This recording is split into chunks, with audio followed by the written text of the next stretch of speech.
Les amis, amigos, bonjour à tous, bonsoir, j'espère que vous allez bien, que tout se passe bien pour vous. Le moment de l'analyse de ce trailer que j'ai envie de dire, qui nous met à l'honneur quelque chose qu'on ne pensait pas.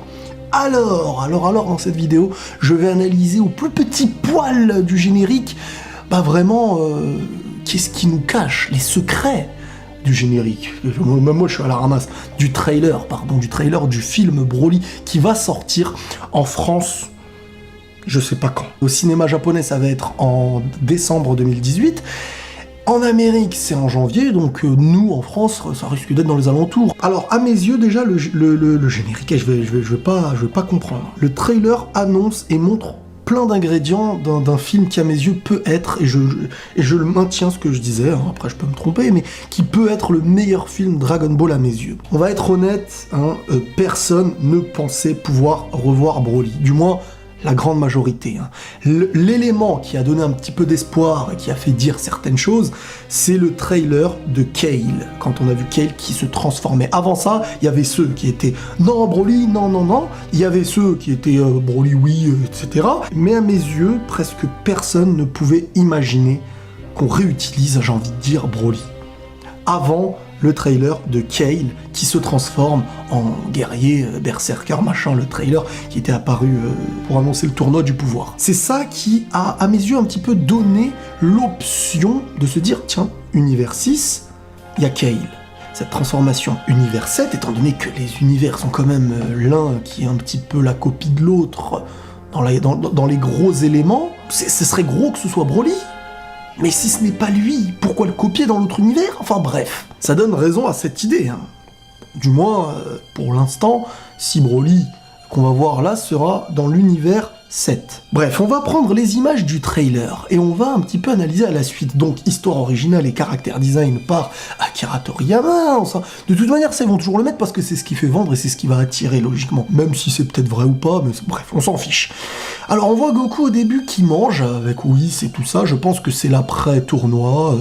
Voilà, des moments après, il y a une petite discussion qui dit « Goku, pourquoi cherches-tu à devenir plus fort que maintenant ?» Et Goku annonce « J'ai rencontré plein de combattants puissants au tournoi du pouvoir et maintenant je suis excité. » Bon, c'est du Goku tout craché, lui qui veut toujours affronter des adversaires plus forts. Son vœu va se réaliser dans ce film, quoi qu'il arrive. Un nouveau Saiyan. Et là on voit Bulma avec une tenue dans un lieu où il y a de la lave, etc. Donc ce lieu où il y a de la lave, je me pose deux questions. Je me dis, est-ce que c'est un lieu différent de la neige ou est-ce que c'est un endroit où il y avait la neige au départ, comme on peut voir dans le trailer, qui ensuite, à l'aide de l'explosion de Broly qui se transforme, ça fait naître de la lave et un lieu qui était gelé, ça devient un lieu qui devient brûlant. Ça serait le symbole d'un Broly qui était censé être normal et sa transformation montre quelque chose d'explosif. Ça montrerait l'importance de la forme, de sa transformation, du danger, etc. Bon, on va voir les petits zigotos de l'armée de Freezer. J'ai l'impression qu'ils sont de l'armée de Freezer. Bon, c'est le côté humoristique. Moi, j'ai l'impression que c'est le côté humoristique, mais d'un côté humoristique, parfois, il se peut qu'il fasse partie de la grande découverte. Quand je dis la grande découverte, je pense que les petits, là, ou un des petits, va découvrir quelque chose. Peut-être un fossile, peut-être un Broly qui existait depuis très longtemps et qui va être remis à pied, peut-être beaucoup de choses. Je vois bien le délire, c'est souvent fait comme ça dans les histoires, c'est que le petit personnage qu'on attend le moins découvre la chose, l'annonce à peut-être quelqu'un qui fait en sorte que c'est comme ça qu'on découvre nous aussi en même temps qu'eux. Et là, on en arrive à l'image, bon, il n'y a pas de chronologie, ça se trouve ce qu'on voit à la fin est au début, ce qu'on voit au début est à la fin, il n'y a pas de chronologie dans les images, mais dans le trailer c'est présenté comme ça. On voit le vaisseau de Frieza sur la neige posée et il y a Broly qui a l'air d'en sortir avec Goku et Vegeta qui attendent. Donc est-ce qu'il y a eu un rendez-vous pris, est-ce qu'il y a eu une chose comme ça en annonçant qu'un Super Saiyan la puissance démoniaque est présent, et au vu de la question que Goku pose à Vegeta, ou se la pose tout seul en disant c'est lui, c'est qu'ils sont déjà dans l'attention de se dire que il y a quelqu'un. On cherche, voilà, cette personne, on nous l'a présenté, on sait pas qui il est, voilà. Donc peut-être que, comme dans le film, dans l'OAV, ils vont peut-être annoncer à Goku ou à Vegeta qu'il existe ce Saiyan, si vous voulez l'affronter, etc. Peut-être que Freezer, en fin de compte, a été au courant de Broly avant Goku et Vegeta, et qu'en fin de compte, il va utiliser Broly pour les affronter. Petite théorie à la va-vite, on sait jamais. Mais quoi qu'il en soit, quand Broly sort du vaisseau, Paragus annonce directement « Vas-y Broly ». Donc, ils sont attentifs à ça, ils ont l'air au courant. Donc, est-ce que c'est un entraînement? Est-ce que sur le moment, ils veulent tester la force de Broly, voir s'il est vraiment très puissant? Qu'est-ce que ça peut donner? Ça, on verra. Il y a un truc très important, c'est quand il se bat avec Vegeta, il a l'air de dire « il apprend pendant le combat ». Ça veut dire que, au fur et à mesure que le combat passe, son énergie augmente. Ça coïncide avec le guerrier légendaire, Kale aussi de l'autre côté, qui était un petit peu comme ça, qui explosait de plus en plus. Broly, le Broly qu'on va voir, en premier lieu, il y aura le Broly qu'on va découvrir. Et je pense que vraiment, parce que, regardez cette image-là que je vais vous mettre à l'écran, là, elle va dans un ordre qui est censé être, à mes yeux, l'ordre des transformations et des présentations de Broly. La première forme qu'on voit, c'est un Broly assez bronzé, qui a l'air très très sauvage. Le plus sauvage de toutes les images, c'est le premier à mes yeux. Bon, déjà, il n'a pas de vêtements, il n'a pas de haut, il ne possède aucun métal, c'est-à-dire qu'il est vraiment pas dans le présent. C'est pas de la technologie du présent. Son pantalon est d'une couleur différente pour marquer la différence avec les Broly qu'on va voir actuellement, comme ceux à droite. Les chaussures aussi sont plus similaires à celles de l'époque, avec le jaune, par rapport au vert désormais de l'armée de Freezer, et il a l'air beaucoup plus amoché. C'est vraiment, à mes yeux, comme un fossile, voilà. On l'a trouvé, et est-ce qu'il était dans la neige, parce que la neige coïncide, est-ce qu'il était congelé, est-ce qu'en fin de compte, quelqu'un l'avait fossilisé, est-ce que... Bref, quoi qu'il en soit, il n'est pas du même temps que les autres, parce que dans les autres, à part sa cape, là, tout le reste a changé, à part le collier, voilà. Dans le reste, j'ai l'impression qu'on l'a mis au plat du jour. Au goût du jour. On l'a repris, et peut-être que ça y est, on a dit, allez, tiens, mets des nouvelles tenues, mets ceci, cela, et qu'en fin de compte, voilà, soit maintenant on l'a mis un petit peu avec l'armée de Freezer, secrètement pour l'instant, et petit à petit, sa force a été découverte au fur et à mesure du temps par Freezer, etc. Ensuite, il va péter les plombs, et il deviendra le dernier qu'on connaît. Et c'est après même la première forme qu'il n'a plus son collier, si je comprends bien. Donc, son collier, c'est vraiment ce qui a l'air de le contenir. On le voit posé et calme avec le collier, et dès lors qu'il n'y a plus le collier, c'est clairement la chose qui le contenait, vu qu'après il a l'air en colère. On voit un Freezer qui dans le trailer a l'air de se faire aussi dégommer, donc il le découvrira au moment de son énervement et de sa transformation, le moment où il pourra plus se contrôler, j'imagine. On dirait que c'est plus difficile que nous l'avions imaginé, donc on est dans l'idée que Goku et Vegeta étaient au courant. De quelle manière, encore une fois, ça, on va bien le voir, je pense, dans le film. J'imagine que moi je suis plutôt dans l'idée de... On va voir le film au début, un début de film avec la découverte de Broly qui sort de la neige, un peu comme dans un de ses OAV, qui sort pas de la neige mais qui a été découvert peut-être par les petits soldats de Freezer qui ont découvert ce Broly fossilisé dans la neige, ou voilà. Ensuite, étant donné que Freezer, à la fin de Dragon Ball Super, a l'air de son côté de recréer une armée, est-ce que ce n'est pas en fin de compte les petits soldats là qu'on nous a présentés, qui ont l'air marrants, qui ont découvert ce Broly, qui ont ensuite annoncé à Freezer que Freezer a recruté pour essayer de faire comme à l'époque, utiliser les Saiyans pour faire ce qu'il a envie, et ensuite le mettre au goût du jour avec la tenue, etc. Moi, ce qui me pose problème dans cette théorie, c'est le père de Broly, Paragus. Alors, si on trouve Broly, son père, on le trouve où? On le trouve aussi. Et son père, c'est un Saiyan aussi. Donc on fait renaître... On va pas me dire que le père et le fils étaient gelés. Découvrir Broly, un Saiyan en plus, c'est quelque chose d'énorme. Mais découvrir 2 Saiyans en plus, c'est qu'il y a un problème. Alors là, je pense qu'il y a eu l'invocation de Shenron. Est-ce que l'invocation de Shenron pour faire renaître le père de Broly, pour faire renaître Broly, de quelle façon, voilà, c'est là où je me pose des questions. Et ce qui est intéressant dans ce film, et qui va à mes yeux le rendre très très beau, c'est qu'il y aura de l'histoire aussi liée au passé. Et quand on voit cette image de la petite main, qui à mes yeux a l'air d'être peut-être la main de Broly, la main du père de Broly, ou de quelqu'un d'autre, ou peut-être que ça n'a aucun rapport avec Broly et son père, mais j'ai l'impression que cette image-là, elle survient au moment où la planète Vegeta allait peut-être être détruite par Freezer. C'est comme un signe d'adieu, et peut-être que le film fait en sorte que cet adieu devienne les retrouvailles de ces deux qui se sont donné la main, là. Mais voilà l'image où il y a un gros questionnement, c'est-à-dire avec les bocaux.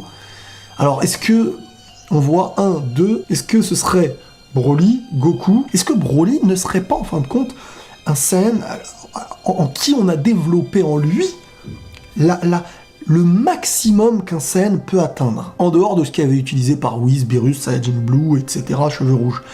Là, ce serait vraiment le Saiyan pur, ce qu'il atteindrait de sa puissance au maximum. Et ça voudrait dire, si ça concorde avec ça et que on a éveillé le Saiyan par des injections, par ce que vous voulez, naturellement ou pas, mais le Saiyan le plus fort qui peut exister, ça voudrait dire que la couleur de cheveux verte, la dernière, serait peut-être, et ça concorderait avec ce que Gaki théorisait à l'époque, ça pourrait vouloir dire ça, et ce serait énorme, qu'en fin de compte, c'est la couleur de cheveux qui est le dernier réveil d'un Super Saiyan éveillé en dehors de ce qui est fait par les Beerus, les Whis, tu vois, Blue et tout ça.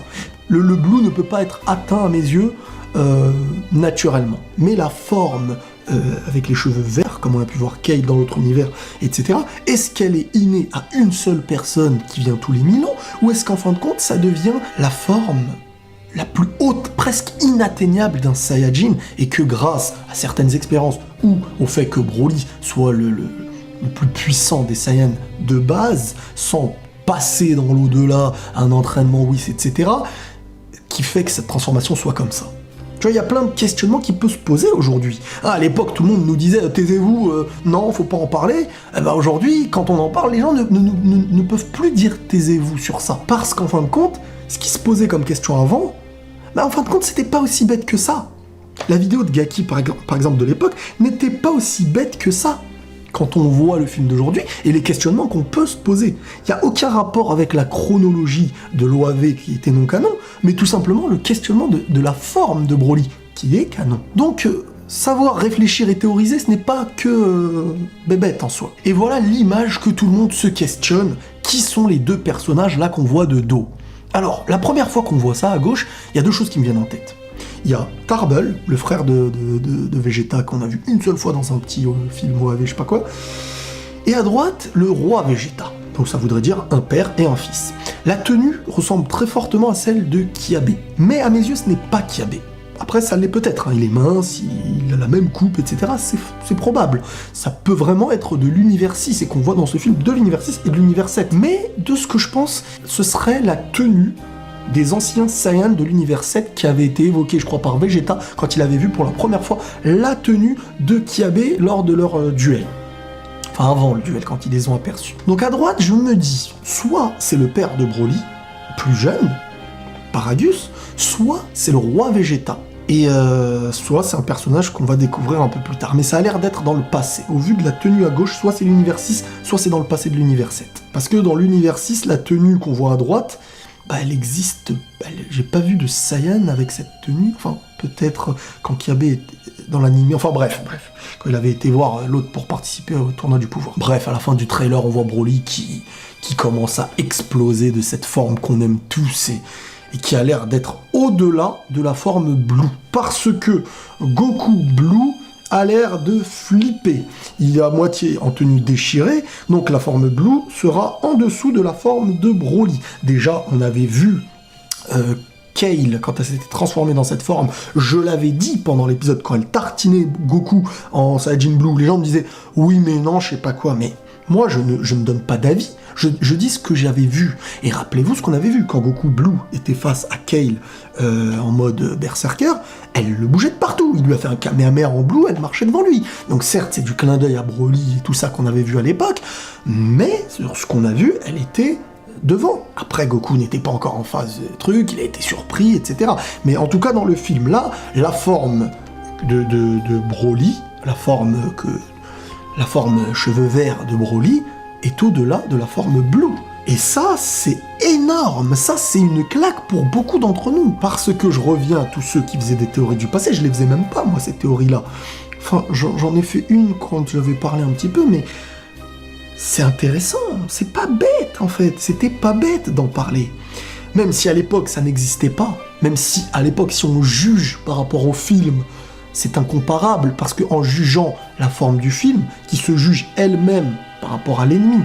N'oublions pas que quand on voit, même si ça parle de quelque chose de non-canon, ça reste intéressant parce qu'écoutez bien, si dans le l'OAV non-canon, Broly contre Goku avec Gohan ado et tout ça, le méchant qu'on fait dans un film est obligé d'avoir à peu près la force du gentil, mais en plus fort. Pas en mode un truc de psychopathe, sinon tu ne peux pas l'atteindre. L'objectif c'est que le super gentil là, il atteigne le méchant, il se surpasse. Mais le surpassement ne passe pas d'un Goku Saiyajin de l'époque de l'Arc-Cell à une forme Blue. Il y a plein d'étapes entre-temps et ce serait illogique. Donc le Broly qu'on voit dans l'OAV, à la base, n'était pas mesuré selon un Blue et tout ça qui n'existait pas encore.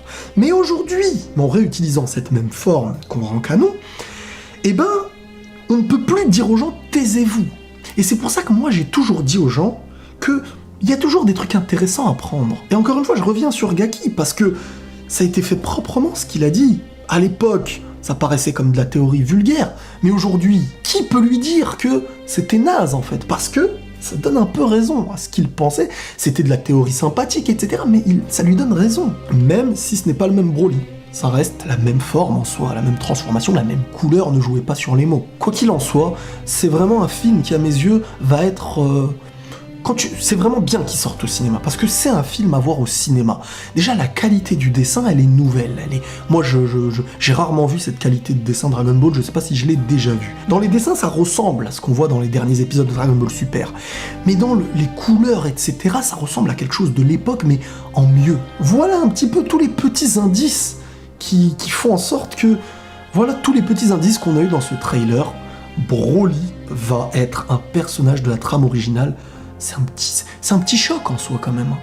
Parce que, bon déjà, il a créé des grosses histoires de partout, mais en dehors de ça, même si rien n'était prévu à l'époque, aujourd'hui on peut se dire que Goku a affronté Broly entre Kid Buu et Oob.